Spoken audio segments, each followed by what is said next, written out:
तो घर बनाना बहुत ही मुश्किल काम है और उसी में आपको कुछ ऐसे ठेकेदार मिल जाएं जो हमेशा आपको नए नए तरीके के फुलिश सजेशन देते रहते हैं। वो हमेशा आपको मूर्ख बनाने के बारे में सोचते रहते हैं, अलग अलग तरीके के बातों से आपको बहलाते रहते हैं ताकि उनका ज़्यादा से ज़्यादा आपके घर के कामों से प्रॉफिट निकल सके, वो अपना ज़्यादा से ज़्यादा लेबर और मटेरियल की बचत कर सके। तो मैं इस वीडियो में आपको ऐसे ही 10 इंपॉर्टेंट बातें बताऊँगा। अगर आप इन बातों को ध्यान से देखेंगे और इसको फॉलो करेंगे तो अगर आपका भी कंट्रैक्टर कुछ आपको ऐसे ही फुलिश सजेशन दे रहा होगा, अगर आपको बेवकूफ़ बनाना चाह रहा होगा, तो आप तुरंत उनके बातों को पकड़ सकते हैं और ऐसे कामों से आप बच सकते हैं। तो चलिए मैं यहाँ पे वीडियो को डिटेल में शुरू करता हूँ। बस आपको करना क्या है कि इन 10 बातों को देखना है और इन्हें समझना है ताकि जब आप अपना घर का काम कराएं तो ऐसे ठेकेदारों के बातों से आप बच सकें। सबसे पहली चीज़ होती है कि फुटिंग डेप्थ, यानी कि जो हम घर के लिए अपने एक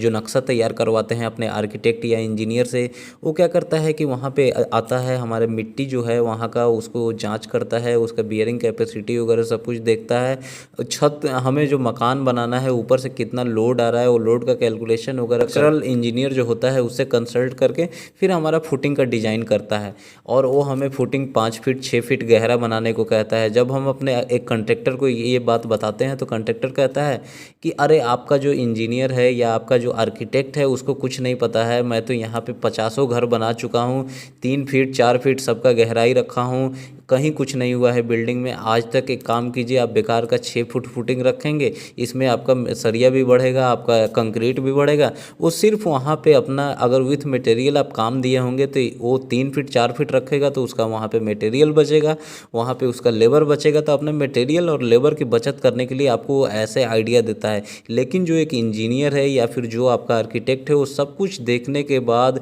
सेफ्टी पर्पस से वो उसको डिज़ाइन करता है, तब जाके वो आपके बिल्डिंग का फुटिंग को गहराई को वहाँ पे डिसाइड करता है, देता है। तो आपको ऐसे ठेकेदार के बातों में नहीं आना है, आपको एक इंजीनियर या आर्किटेक्ट जो बात बताता है उसी को फॉलो करना है। और घर की जो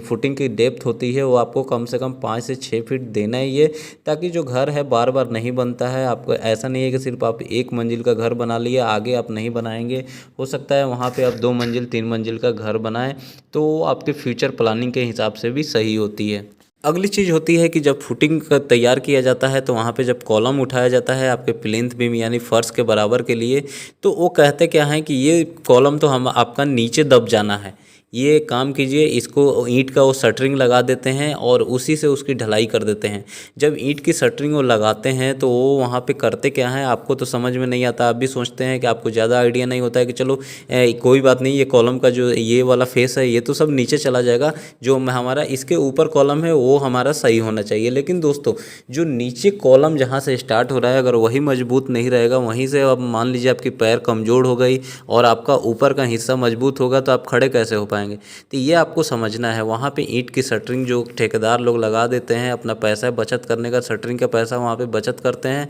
ईंट की शटरिंग लगाने से आप कॉलम का हालत देख सकते हैं, ये होता है अच्छे से आप उसमें वाइब्रेटर नहीं चला पाते हैं, अच्छे से कंक्रीटिंग नहीं कर पाते हैं। जो आप पानी उस पर तराई करते हैं, कंक्रीट को आप जानते हैं कम से कम हफ्ता दिन 10 दिन तक जितना आप पानी मारिएगा उतना मजबूत होगा। तो वहाँ पे जो ईंट है, ईंट आपका लगभग 20% तक पानी को ऑब्जर्व कर लेता है। तो कंक्रीट को आप पानी देते हैं लेकिन आपका पानी ऑब्जर्व कौन कर रहा है, ईंट कर रहा है। तो कंक्रीट का क्यूरिंग अच्छे से हो नहीं पा रहा है, तो इसलिए आपका कॉलम वहाँ मजबूत नहीं होता है और ऐसे क्रैक वहाँ पे आते हैं, ऐसे हॉनीकॉम आते हैं क्योंकि वाइब्रेटर अच्छे से चल नहीं पाता है। तो वहाँ पे ठेकेदार आपका क्या करता है, वहाँ पे शटरिंग का पैसा बचत करने के लिए आपका एक तो अगर ईंट भी अगर आपका है विथ मटेरियल, अगर काम आपने नहीं दिया है तो ईंट जितनी भी वो शटरिंग में यूज की जाती है फिर वहाँ पे मिट्टी भर दी जाती है, तो वहाँ पे आपका ईंट का भी नुकसान होता है। तो इसलिए आपको ऐसे ठेकेदार के बातों में नहीं आनी है, आपको प्रॉपर वहाँ उससे बोलना है कि तुम अपना प्लाई बोर्ड ले आओ या एमएस प्लेट जो भी है, जो प्रॉपर शटरिंग करो मजबूत और उसमें वाइब्रेटर चलाओ, कवर ब्लॉक लगाओ, सब कुछ यूज करके तब मेरा पिलर को खड़ा करो। अब जब अगला काम प्लिंथ बीम पे होता है तो प्लिंथ बीम में अक्सर देखा जाता है क्या कि वो प्लिंथ बीम के नीचे वहाँ पे दीवार और नहीं लगाते हैं, जबकि आपको करना क्या है कि जितने भी आपकी प्लिंथ बीम है, जैसे छोटे छोटे हिस्सों में प्लिंथ बीम आप बांट दिया जाता है, जैसे आपका कमरे का प्लान तैयार होता है, तो आपको सभी प्लिंथ बीम के नीचे 9 इंच की आपकी दीवार उठानी है। कहाँ, नीचे से, जहाँ से आपका पिलर की खुदाई हो रही है, जहाँ पे कॉलम फुटिंग तैयार किया जा रहा है, वहाँ से दीवार उठ के आएगी कहाँ तक, जहाँ तक प्लिंथ बीम हमें डालना है फर्श के लेवल तक, वहाँ पर। तो आपको सभी प्लिंथ बीम के नीचे दीवार बनानी है। अब वहाँ पे कॉन्ट्रैक्टर होता है वो क्या करता है कि वो दीवार नहीं बनाता है, वो डायरेक्ट क्या करता है मिट्टी भरता है, सिर्फ बाहर बाहर के जो दीवार होते हैं वो देता है, उस पर प्लिंथ बीम दे देता है और मिट्टी भर देता है और मिट्टी के ऊपर सोलिंग करके एक ईंट लगा के और प्लिंथ बीम का सरिया बांध के उसकी ढलाई कर देता है। तो ऐसे आपको नहीं करना है। वो क्या है कि मिट्टी अगर वहाँ से बैठ जाती है तो प्लिंथ बीम आपका वहाँ से नीचे बैठ सकता है, उसमें क्रैक आ सकता है, क्योंकि प्लिंथ बीम के ऊपर आपकी पूरी बिल्डिंग की दीवार होती है जिससे ऊपर की लोड बहुत सारा उस पर लोड आता है, तो वो कमज़ोर हो सकता है, बिल्डिंग आपकी कमज़ोर हो सकती है। बीम वहाँ से अगर थोड़ा सा भी बेंड हो गया, नीचे दब गया, तो आपका दीवार में क्रैक आ सकता है। तो प्लिंथ बीम के नीचे आपको दीवार दिलवानी है। और ठेकेदार ऐसा इसलिए करता है क्योंकि वो वहाँ पे अपनी ईंट की बचत करता है, मसाले की बचत करता है, लेबर की बचत करता है, तो उसके काफ़ी पैसे की बचत हो जाती है। तो अगर आप पार्ट बाय पार्ट नीचे से ईंट की दीवार बनाते हैं फिर प्लिंथ बीम डालते हैं, तो एक तो मिट्टी भी जब आप उसमें जब मोरम उसमें आप भरते हैं तो क्या होता है कि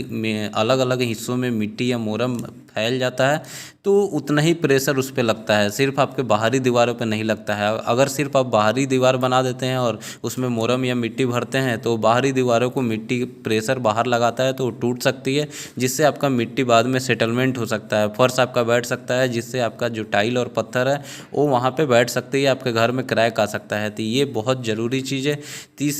चौथी यहाँ पे गलती ठेकेदार लोग ये करते हैं कि प्लिंथ बीम में अक्सर वो क्या करते हैं कि ईंट की शटरिंग लगाते हैं और उसी से डाल देते हैं। वो बोलते हैं कि कोई ज़रूरत नहीं है यहाँ पे प्लाई बोर्ड या फिर एमएस फ्रेम की, ठीक है। तो